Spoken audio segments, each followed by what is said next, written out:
안녕하세요. 러시아 문학 제7강 레프 톨스토이입니다. 그림은 렛빈이 그린 톨스토이의 초상화로 1887년 작품입니다. 렛빈은 이 작품 외에도 톨스토이의 영지 야스나야 폴냐나에서 한때 머물면서 초상화를 여러 작품 남겼습니다. 레프 톨스토이는 러시아의 작가, 철학자, 사상가, 개혁가, 교육자, 심리학자이며 인류의 양심, 위대한 교사로 불립니다. 수많은 수식어가 있는 작가로 꼽히죠. 또한 러시아 작가들 뿐만 아니라 세계 작가들 중에서 톨스토이만큼 초상화가 많은 작가도 없을 것입니다. 이 작품은 이반 크람스코이가 1873년에 그린 톨스토이의 초상입니다. 톨스토이가 45세 때의 일입니다. 그럼 톨스토이의 출생부터 살펴보겠습니다. 레프 톨스토이는 1828년 8월 28일 모스크바 동남쪽에 위치한 툴라현의 야스나야 빨라냐 영지에서 유서 깊고 부유한 톨스토이 백작 가문의 넷째 아들로 태어났습니다. 사진은 톨스토이가 태어난 저택입니다. 1858년 톨스토이는 카드비 때문에 이 저택을 팔았고 이 집은 해체되어 돌고의 마을에 다시 조립되어 건축되었습니다. 그리고 1913년에 허물어졌다고 합니다. 톨스토이의 영지 야스나야 빨냐나에 있는 톨스토이가 태어난 저택에 있던 곳의 표지석입니다. 톨스토이는 외조부께 죄송해서 저택을 팔 때 이 도를 남겨두었다고 합니다. 이 도표는 톨스토이 가문의 계보입니다. 문장 위에 왕관이 표시된 사람들이 있는데 이는 왕족임을 뜻하기에 대단한 명문가였다는 것을 알 수 있습니다. 1830년 톨스토이가 2살 때 어머니가 여동생 마리아를 낳은 후 산옥열로 사망하였습니다. 1837년에는 톨스토이가 9살 때 갑자기 아버지마저 세상을 등지면서 톨스토이의 형제들은 고아가 되죠. 그 뒤 아버지적 친척집에서 양육되는데요. 처음에는 오스텐 사켄 백작 부인이 후견인이었고 그 후 숙모가 죽자 까잔에 있던 고모 유시코바 부인의 집으로 이사하여 그곳에서 지내게 됩니다. 유시코바 고모 집은 까잔 생활 중 가장 유쾌하고 즐거웠던 기억이라고 회상할 정도로 유복하고 평안했습니다. 톨스토이는 어렸을 때 다른 형제들에 비해 멋진 외모가 아니었기에 외모 컴플렉스가 있었고 수줍음이 많고 회의적인 성격이었다고 합니다. 그림은 톨스토이의 아버지 니콜라이 톨스토이입니다. 톨스토이는 1844년 16살에 까잔대학 철학부 동양어학부에 입학하는데 까잔대학은 모스크바 대학 이후로 두 번째로 설립된 러시아의 명문대학입니다. 톨스토이는 이때 선배들에게 이끌려 매춘부에게 동정을 잃었다고 하죠. 거기서 해야 할 일을 처음 겪었다. 나는 일을 끝내고 침대에 걸터 앉아 정신없이 마구 울어버렸다라고 일기에 적었습니다. 톨스토이의 이런 경험은 육체적 관계에 대한 부정적인 시각에 영향을 주었습니다. 이후 톨스토이는 사교교 생활에 몰입하여 향락적인 나날을 보내다가 결국 진급시험에 실패하여 제적당합니다. 그러나 1845년 법과대학으로 재입학하죠. 그럼에도 대학 공부보다는 루소의 저술에 감화를 받아 교회 생활과 기도를 중단하게 이릅니다. 결국 1847년 19세에 까잔대학을 중퇴하고 야스나야 빨냐나로 귀향합니다. 1848년 톨스토이가 20살 때 페테르부르크 대학 학사시험에 합격하여 박사를 취득하고 1849년 툴라 지방 치안판사를 역임합니다. 그러면서 23세까지 도박 등으로 방탕한 생활을 하였죠. 1851년 5월 23살 때 맏형 니콜라이의 견우로 카카스 포병대의 사관 후보생으로 입대합니다. 1852년 24살 때 톨스토이는 잡지 편집장 네크라소프의 인정을 받아 사브레멘닉 현대인의 익명으로 9월부터 유년시대를 연주하여 인기를 얻습니다. 그리고 1853년에는 크림 전쟁에 참전하죠. 1855년부터 56년까지 크림 전쟁 참전의 경험이 녹아든 단편집 세바스토폴 이야기를 집필합니다. 1856년 28살에 셋째 형 드미트리가 사망하는데요. 그의 여름 톨스토이는 309명의 남자 농노들을 해방시키는 계획을 발표하지만 농노들이 오히려 거부합니다. 그리고 11월에 제대하여 야스나야 폴냐나로 귀향하죠. 사진은 1851년의 톨스토이의 모습입니다. 톨스토이가 24살 때 유년시대 제스트보를 사브레멘닉 현대인지에 1852년 9월부터 게재하고 뒤이어 소년시대를 1954년 현대인지에 게재하였으며 마지막 3부인 청년시대 유노스트를 현대인지 1857년에 발표하면서 작가로서의 입지를 굳히게 됩니다. 톨스토이는 29살 때인 1857년 1월부터 7월까지 유럽을 여행한 후 야스나야 빨려나로 귀향해서 영지를 경영하며 살아갑니다. 그러다가 1858년 30세에 농노 유부녀 악시니아와 육체적 관계를 시작하여 소피아와 결혼한 후에도 이 육체관계는 계속됩니다. 1859년에 야스나야 빨려나의 농민학교를 건립하죠. 1860년에는 가장 친했던 맏형 니콜라이가 사망하는 아픔을 겪습니다. 1861년에는 러시아에서 알렉산드르 2세가 농노해방령을 발표합니다. 1862년 34세 때는 악시니아가 톨스토이의 아들 티모페이를 낳는데 후에 티모페이는 톨스토이 아내와 아이들의 마부가 됩니다. 사진은 1856년의 톨스토이입니다. 1862년 9월 16일 34살의 톨스토이는 18살의 소피아 베르스에게 청혼하여 9월 23일 결혼합니다. 결혼 전날 톨스토이는 자신의 일기를 소냐에게 보여주었다고 하죠.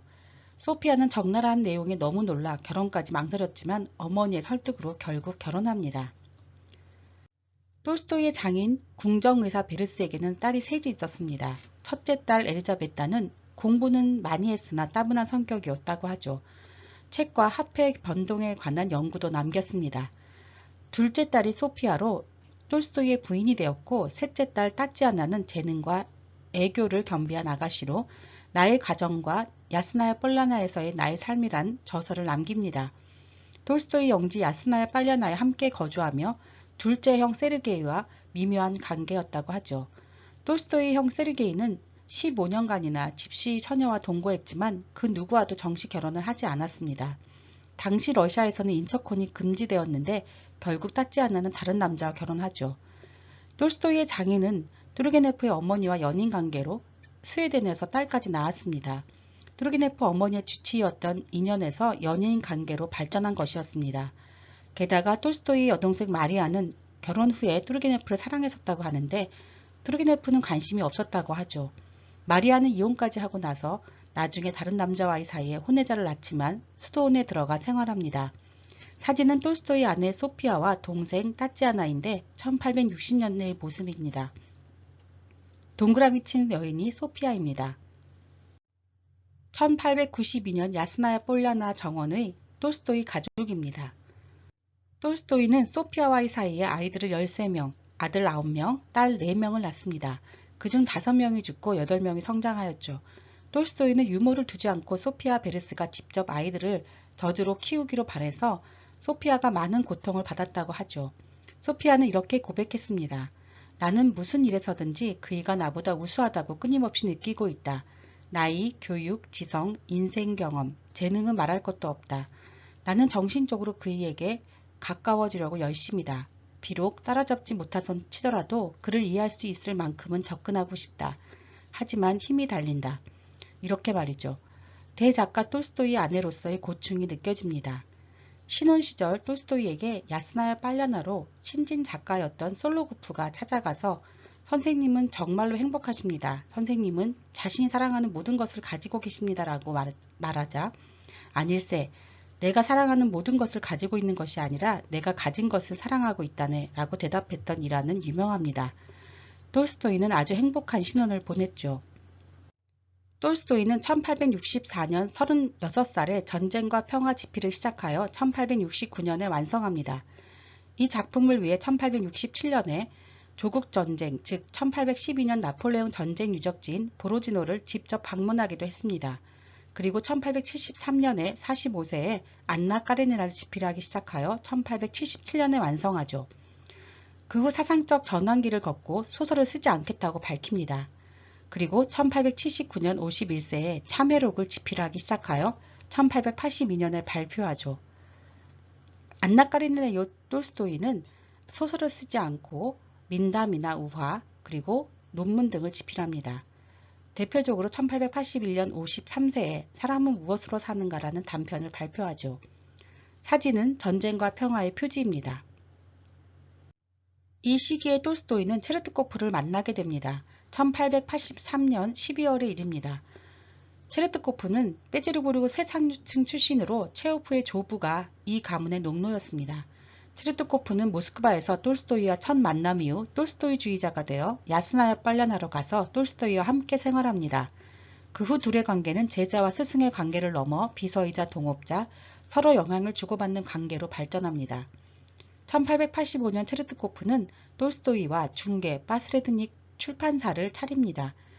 체르트코프는 톨스토이의 작품들이 금지되었을 때 외국으로 가져가서 출판하는 공로를 세우지만 톨스토이의 저작권을 둘러싸고 소피아와 대립하게 되죠. 결국 러시아에서 추방당해 영국에서 프리에이지 프레스 출판사를 하다가 1908년 귀국하여 톨스토이 사후 그의 전집을 출간합니다. 톨스토이가 죽는 순간에도 함께 있으면서 소피아의 접근을 막았던 것은 유명한 일화죠.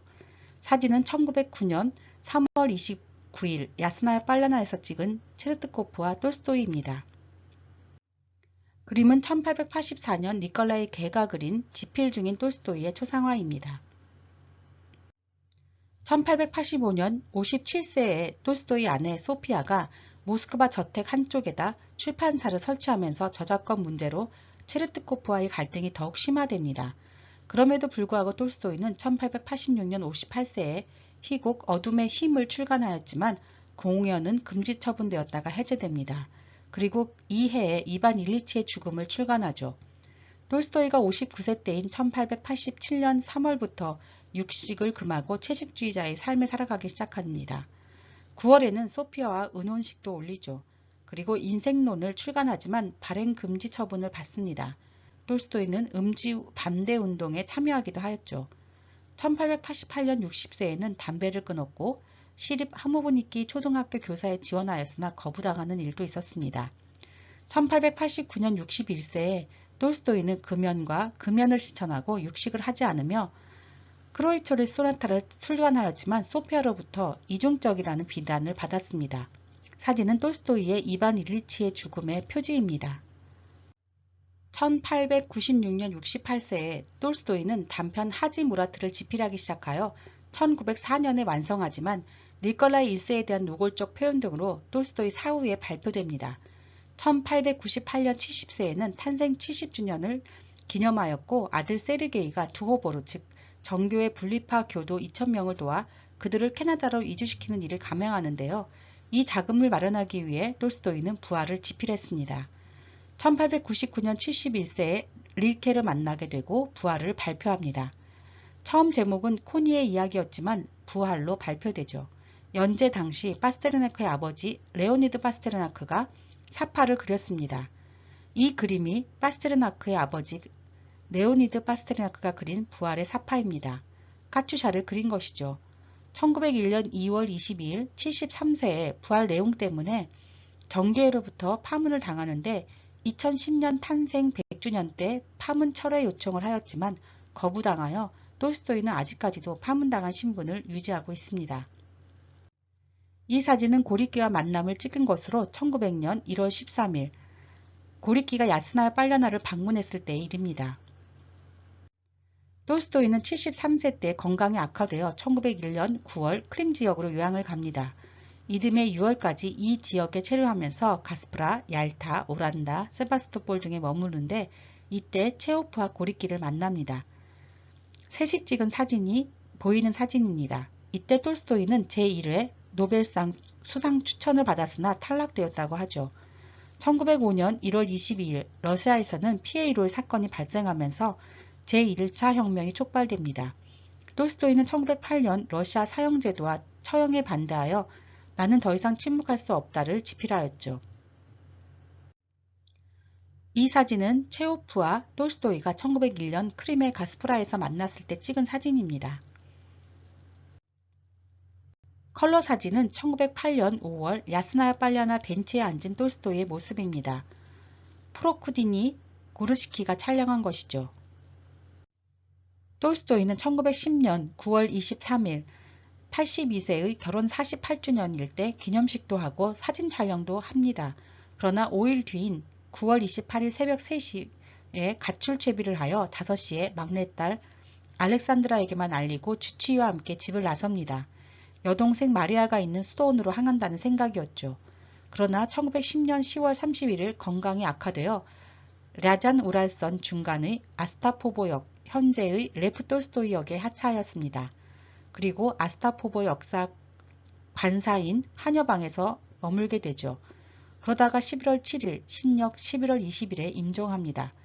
톨스토이의 곁을 지키던 체르트코프와 아들 때문에 톨스토이를 보지 못하고 임종 때야 비로소 소피아가 톨스토이 곁에 가는 것이 허용되었다고 합니다. 오전 6시 5분 영면하였는데 마지막 유언이 진실을 너무나 사랑한다였다고 하죠. 사진은 1910년 11월 3일에서 6일 사이 아스타포보역에 도착했지만 톨스토이 곁에 가지 못한 소피아와 아들 일리아입니다. 이 사진은 죽기 하루 전인 1910년 11월 6일 아스타포보역의 톨스토이입니다. 1910년 11월 7일 연구대 위에 있는 톨스토이의 사진입니다. 이 사진은 관사에서 톨스토이 시신과 관을 옮기는 장면입니다. 1910년 11월 9일 야스나야 빨려나의 톨스토이 장례 행렬을 찍은 사진입니다. 야스나야 빨라나 숲에 묘지를 조성하는 모습입니다. 톨스토이의 묘의 사진입니다. 톨스토이는 1895년 일기에 가능하다면 사제들이나 교회의 장례 절차 없이 장사 지내라. 그러나 만약 장사를 치르는 사람들이 그런 점을 용인할 수 없다면 그냥 보통 장례식처럼 하게 내버려 두지만 가능한 한 겸손하고 간단하게 해라라고 적었습니다. 톨스토이의 묘를 보고 슈테판 츠바이크는 이렇게 썼습니다. 이보다 더 시적이고 인상적이며 마음을 끄는 검소한 무덤은 없을 것이다. 숲 가운데에 있는 꽃이 핀 작은 언덕, 십자가도 비문이 새겨진 비석도 톨스토이의 이름도 없다. 여기에 장엄하게 고요하고 신금을 울리는 검소한 무덤이 단지 대답 없이 바람과 고요만이 흐르는 무덤이 숲 어딘가에가 있는 것이다. 톨스토이 묘가 있는 곳은 어렸을 때 자주 놀던 숲길이었는데 어느 날 니콜라이 형은 자신이 모든 사람들을 행복하게 해줄 수 있는 비밀이 적힌 초록 막대기를 묻어놓았다며 동생들에게 찾으라고 했지만 결국 찾지 못했다고 합니다. 톨스토이는 그곳에 묻히길 원했습니다. 마치 톨스토이의 무덤을 찾는 이들에게 인류가 행복해질 수 있는 비밀을 알아보라고 화두를 던지는 것 같습니다. 사진은 톨스토이와 형 니콜라이의 모습입니다. 현재 톨스토이의 묘의 모습입니다. 사상가 톨스토이는 악에 대한 비폭력 저항과 용서를 주장한 것으로 유명합니다. 또한 기독교 사상 중 상상수훈에 나오는 화내지 마라, 간음하지 마라, 맹세하지 마라, 악의 폭력으로 저항하지 마라, 적을 내 이웃과 같이 사랑하라를 강조하였습니다. 톨스토이는 항상 죽음을 기억하며 겸손하게 살아라, 모든 쾌락을 버리고 부지런히 일하며 선하게 살아라를 역설하였죠. 톨스토이의 저서 하나님의 나라는 당신 안에 있다의 비폭력 저항사상에 감명받은 마하트마 간디는 톨스토이를 선생이라고 칭하였고 많은 영향을 받았습니다. 톨스토이는 간디와 서신교환을 하면서 그의 사상과 활동을 존중했다고 하죠. 사진은 1910년 야스나야 빨려나의 인민도서관을 개관하는 톨스토이와 주민들입니다. 작가로서의 톨스토이는 60여 년에 걸친 창작 활동을 통해 90권의 작품집을 냈습니다. 23살 때 군생활하던 중 자전적 3부작 유전시대, 소년시대, 청년시대를 발표하였으며 24살 때는 중편 까자크 사람들, 36살에서 41살까지는 전쟁과 평화를, 45세에서 49세는 안나 까레리나를, 57세에는 바보 이반 등의 민화와 우화를, 61세에는 크로이체르 소나타를, 61세에서 71세에는 부활을, 82세에는 호두인가와 모든 것의 근원을 발표합니다. 마지막 가출 후에도 최후의 저술, 유효한 수단 등을 집필하였죠. 또한 수천 통의 편지와 19살에 시작해서 죽을 때까지 기록한 인글을 남겼습니다. 사진은 야스나야 빨려나의 말년의 톨스토이 모습입니다. 이 사진은 집필 중인 톨스토이입니다. 야스나야 빨려나 서재에서 집필 중인 톨스토이를 찍은 것입니다. 레프 톨스토이에 대해서는 톨스토이의 전쟁과 평화가 없었다면 신조차도 소설을 쓰지 못했을 것이다 라고 말했을 정도로 소설의 신으로 불립니다. 그리고 러시아 리얼리즘 시대를 꽃피웠죠. 그의 리얼리즘은 진실한 삶의 묘사, 통찰과 섬세한 심리 분석, 예리한 문체가 특징적입니다. 그리고 심리 분석의 대가답게 심리소설의 장을 열었으며 생명력 넘치는 인물 형상화와 인물 영혼의 변증법을 통한 성장하고 변화하는 인물을 작품 속에서 보여주었습니다. 이상으로 톨스토이의 생애를 마칩니다. 감사합니다.